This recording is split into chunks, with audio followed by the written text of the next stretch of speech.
Hi everyone and welcome to Daily Current Affairs for 11th of May. So let's start the day with the first important topic and that is Kaladan multimodal transit transport project. तो ये आप map देख रहे हो, भारत और Myanmar के बीच में ये लाई करता है Kaladan multimodal transit transport project, ठीक है, जो कोलकाता से सितवे तक को कनेक्ट कर रहा है और यहाँ से फिर फर्दर भारत का जो नॉर्थ ईस्ट है उसको कनेक्ट किया जाएगा, जो बेसिकली सिर्फ चिकन स्नेक यानी कि सिलीगुड़ी कॉरिडोर से कनेक्टेड है।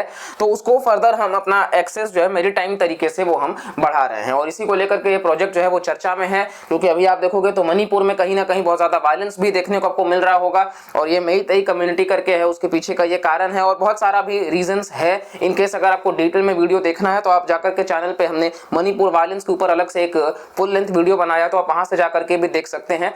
और इसके साथ में आप देखोगे तो भारत ने ऑफिशियली ऑपरेशन सितवे पोर्ट जो है वो चालू कर दिया, मतलब वहां पे जो सितवे पोर्ट पे भारत अपना जो काम है वो चालू कर दिया है म्यांमार के।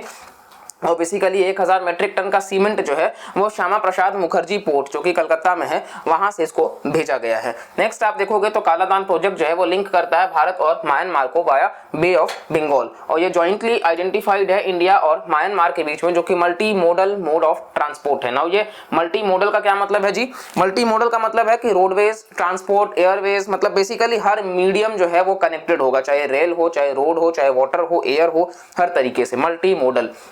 और ये जो शिपमेंट है कार्गो का वो ईस्टर्न पोर्ट्स जो है इंडिया का वहां से म्यांमार तक जोड़ा जाएगा, north eastern part of India को और बेहतर एक्सेस देने के लिए। इसके अलावा आप देखोगे तो ये ग्रांट इन एड स्कीम के तहत है, ये आप ध्यान रखिएगा कि ये ग्रांट इन एड स्कीम के तहत है। एक बार कंप्लीट हो जाएगा तो कलकत्ता से सितवे तक को जोड़ा जाएगा, रखाइन स्टेट म्यांमार में है वहां पर। इसके साथ साथ आप देखोगे तो ये अलग अलग रूट को ट्रैवल करता है, बेसिकली आपको ये रटना नहीं है कौन कौन सा रूट है, एग्जाम में इस पे सवाल नहीं आएगा। और इसके अलावा आप देखोगे तो बेनिफिट्स यही है कि हम इसको रिड्यूस कर पाएंगे जो ट्रांसपोर्टेशन गुड का कॉस्ट होता है वो सारी चीजें, और एक ऑल्टरनेटिव रूट भी होगा। नेक्स्ट है हमारे लिए दैट इज कृषि मैपर। तो नेशनल कॉन्फ्रेंस ऑन एग्रीकल्चर हुआ है, खरीफ क्रॉप्स आपको पता होगा, राइस, कॉटन, बेज, ये सारे जो हैं वो आपको देखने को मिल जाएंगे और यूनियन एग्रीकल्चर मिनिस्टर जो हैं उन्होंने लॉन्च किया है कृषि मैपर को। तो आइए जानते हैं ये क्या है। ये एक इंटीग्रेटेड ऐप है जो कि जियो स्पेशियल डेटा यानी कि जियो टैगिंग करने से रिलेटेड है, ठीक है, एग्रीकल्चर के फील्ड में। और ये जो ऐप है वो कवर करता है मॉनिटरिंग सारे ही लैंड इंटरवेंशंस बेस्ड स्कीम्स या प्रोग्राम्स का, जो कि नेशनल फार्मिंग से, सीड प्रोडक्शन से, हॉर्टिकल्चर से रिलेटेड है। बेनिफिट्स में आप देखोगे तो मिनिमाइज करता है डुप्लीकेशन ऑफ एफर्ट्स और ready to analysis data products वगैरह देना, ईज ऑफ एक्सेस करने का भी मतलब बेहतर आपको काम देखने को मिल जाएगा। नेक्स्ट है आर्टिकल 355 जो हमने चर्चा किया मणिपुर का, उससे रिलेटेड ये आर्टिकल है। हाल ही में सेंट्रल गवर्नमेंट ने इंप्लीमेंट किया है आर्टिकल 355 को मणिपुर में, और जिसके तहत वो सिक्योरिटी ऑफ द स्टेट का चार्ज अपने हाथ में ले रहे हैं। नाउ ये है क्या, इसके ऊपर सवाल तो अब हो सकता है। तो ये एक पार्ट है इमरजेंसी प्रोविजंस का। बेसिकली आप देखोगे तो इमरजेंसी जो है वो पार्ट 18 में लाई करता है भारत के संविधान में, आर्टिकल 352 से 360। 52 जो है वो नेशनल इमरजेंसी है, 56 जो है वो प्रेसिडेंट्स रूल है और 60 है फाइनेंशियल इमरजेंसी, जो अभी तक भारत में एक भी बार नहीं लगाया गया है। आर्टिकल 355 जो है भारतीय संविधान का वो एम्पावर करता है यूनियन गवर्नमेंट को कि वो हर राज्य को जरूरत पड़ने पे प्रोटेक्ट कर सकते हैं against external aggression and internal disturbances. ये जो इंटरनल डिस्टर्बेंस हुआ करता था, आपको ध्यान होगा तो पहले आर्म्ड रिबेलियन से मतलब इसको लाया गया, ठीक है, इंटरनल डिस्टर्बेंस शब्द को हटा करके आर्म्ड रिबेलियन लाया गया और ये बेसिकली 38th अमेंडमेंट एक्ट से लाया गया था। तो आप इसको भी ध्यान रखिएगा, एग्जाम पर्सपेक्टिव से काफी इंपॉर्टेंट हो जाता है। नेक्स्ट एक्सटर्नल एग्रेशन तो आपको पता ही है, नेशनल इमरजेंसी भी इसी के ग्राउंड पे लगाया जाता है। अच्छा, आप लोग में से जो सिंसियर व्यूअर्स होंगे ये जरूर बताएंगे कि नेशनल इमरजेंसी जब लगाया जाता है तो कौन से दो फंडामेंटल राइट्स हैं जो किसी भी केस में सस्पेंड नहीं होते हैं। I want the answers from you all, कि कमेंट सेक्शन में आप आंसर जरूर करिएगा। नाउ ये प्रिंसिपल ऑफ ड्यूटी पे बेस्ड है कि प्रोटेक्ट करना, ठीक है, और इसके अलावा संविधान में ये मेंशन है, यूनियन गवर्नमेंट को ये पावर दिया गया है कि हर राज्य को वो एक्सटर्नल और इंटरनल खतरों से बचा सकते हैं। नाउ ये बेसिकली अगर स्टेट का फेलियर हो जाए मशीनरी का तो ये देखने को आपको मिलता है। बाकी आप देखोगे तो राज्य सरकार जो है वो सबमिट कर सकती है अपने व्यूज वगैरह को, और ये विड्रॉल वगैरह जो है वो नॉर्मलाइज है, मतलब सिचुएशन जब भी कंट्रोल में होगा अपने आप वो विड्रॉ हो जाएगा, ठीक है, रिक्वेस्ट करेगा स्टेट गवर्नमेंट और यूनियन वैसा कर देगा। नेक्स्ट आप देखोगे तो ये सर्कमस्टांस यही है कि फेलियर ऑफ द स्टेट जब वो कंप्लाई करता है यूनियन के डायरेक्शंस को, थ्रेट है सिक्योरिटी ऑफ इंडिया को।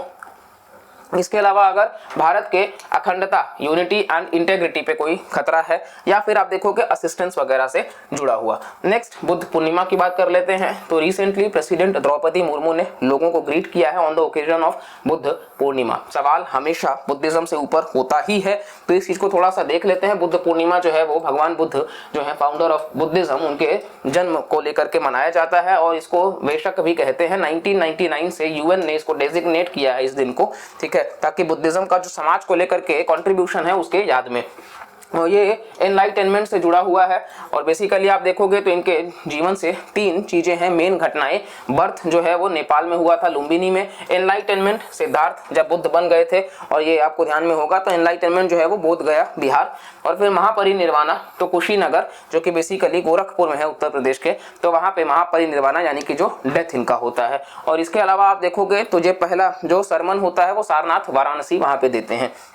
नेक्स्ट आप देखोगे तो ये फुल मून नाइट के दिन मनाया जाता है, यूजुअली अप्रैल से मई के बीच में होता है, और ये एक भारत में गजेटेड हॉलीडे भी होता है। कई सारे जो डिवोटीज हैं वो महाबोधि टेम्पल जाते हैं, जो कि एक यूनेस्को का वर्ल्ड हेरिटेज साइट है, जो कि बोध गया बिहार में है। तो एक और सवाल कि महाबोधि टेम्पल जो है वो यूनेस्को के वर्ल्ड हेरिटेज साइट में लाई करता है, और बोधि टेम्पल जो है वो लॉर्ड बुद्ध से जुड़ा हुआ है। नेक्स्ट आप देखोगे तो ये बुद्धिज्म का जो कॉज ऑफ सफरिंग है बेसिकली कि डिजायर, इच्छाओं की पूर्ति हम हमेशा सोचते हैं और वो पूर्ति कभी हो नहीं पाती है, और इसी वजह से इन्होंने कहा है कि जीवन जो है वो सफरिंग से भरा हुआ है। और अलग अलग कारण है कि हमें कहीं ना कहीं मतलब हेट है और बहुत सारे मतलब हमारे डिजायर्स जो है वो खत्म नहीं होते, सफरिंग वगैरह उसका देखने को आपको मिलता रहेगा। नेक्स्ट हम बात कर लेते हैं, दैट इज प्रोजेक्ट दंतक। तो सवाल आजकल इन पे भी होता है डायरेक्ट, आप देखोगे इवन यूपीएससी भी सवाल पूछती है ऐसे प्रोजेक्ट्स के ऊपर जिसको बीआरओ लेड कर रहा है, बॉर्डर रोड ऑर्गेनाइजेशन। तो बेसिकली आप देखोगे यहाँ पे तो ये एस्टैब्लिश हुआ था अप्रैल 24, 1961। अप्रैल 24 नेशनल पंचायती राज दिवस भी मनाते हैं और सचिन तेंदुलकर जी का जन्मदिन भी मनाते हैं। तो ये पॉइंट हम वैसे तो सवाल में सोचे कि आपसे पूछे, लेकिन ठीक है, एक सवाल का ही आंसर आप लोग को करना है। याद है ना सवाल? नहीं याद है तो पीछे वीडियो जाकर के देखिएगा। तो सिंसियरली नहीं देखा है इसका मतलब, अगर याद नहीं है, और अगर याद है तो तुरंत कमेंट में पहले आंसर लिख दीजिए, उसके बाद वीडियो कंटिन्यू करिए। नेक्स्ट आप देखोगे तो ये बेसिकली 3rd किंग है भूटान के और प्राइम मिनिस्टर भारत के जवाहरलाल नेहरू, तब ये एस्टैब्लिश हुआ था। और बॉर्डर रोड्स ऑर्गेनाइजेशन एक प्रोजेक्ट है मिनिस्ट्री ऑफ डिफेंस के तहत। और लीगल प्रोविजन आप देखोगे तो Indo Bhutan treaty of peace and friendship sign हुआ था 1949, जिसके तहत हम भारत जो है वो भूटान को आज भी कहीं ना कहीं सिक्योरिटी प्रोवाइड करता है। इसीलिए आप देखोगे डोकलाम जो क्राइसिस हुआ था तो भारत ने भूटान को मदद की थी चाइना के खिलाफ, और ये प्राइमरीली इंफ्रास्ट्रक्चर डेवलप करने से जुड़ा हुआ है, कनेक्टिविटी वगैरह से जुड़ा हुआ है। नेक्स्ट आप देखोगे तो इसको कंप्लीट किया गया बेसिकली 1968 में तिम्फू वगैरह को कनेक्ट किया गया, और बाकी पारो एयरपोर्ट जो सिक्किम का 100th एयरपोर्ट है ये इसी के तहत है। इसके अलावा आप देखोगे तो अलग अलग हाईवे वगैरह है, ठीक है। नेक्स्ट यहाँ पे आप देखोगे तो ये लोकल वर्कर्स को भी रिक्रूट करते हैं, यानी कि आप देखोगे तो एम्प्लॉयमेंट जनरेशन से भी जुड़ा हुआ है। अरुणाचल प्रदेश वगैरह में भी कई सारे जो है प्रोजेक्ट्स जो है वो इसी के तहत कवर किए गए हैं। So this was all for today's current affairs. Video अगर आपको इन्फॉर्मेटिव लगे, नॉलेज लगे, क्रिस्प लगे तो प्लीज लाइक बटन जरूर है दबा दीजिएगा। कमेंट में भी आप बता सकते हैं आपका क्या रिस्पॉन्स रहा है, अभी तक आप पिछले 3 महीने से क्या सीख रहे हैं करंट अफेयर्स से। अपकमिंग टाइम में मई मंथ में एग्जाम है, वो यूपीएससी प्रीलिम्स एडमिट कार्ड आ चुका है, तो कहीं ना कहीं नया करंट अफेयर्स पढ़ने की जरूरत नहीं है, आप पुराना को रिवाइज करते रहिए। अपकमिंग टाइम में भी कई सारे एग्जाम्स हैं लाइन में, तो आपको सिंसियरली जो है वो बनाए रखना है अपनी इस कंसिस्टेंसी को। और मिलते हैं नेक्स्ट लेक्चर में, तब तक के लिए bye bye, take care and जय हिंद।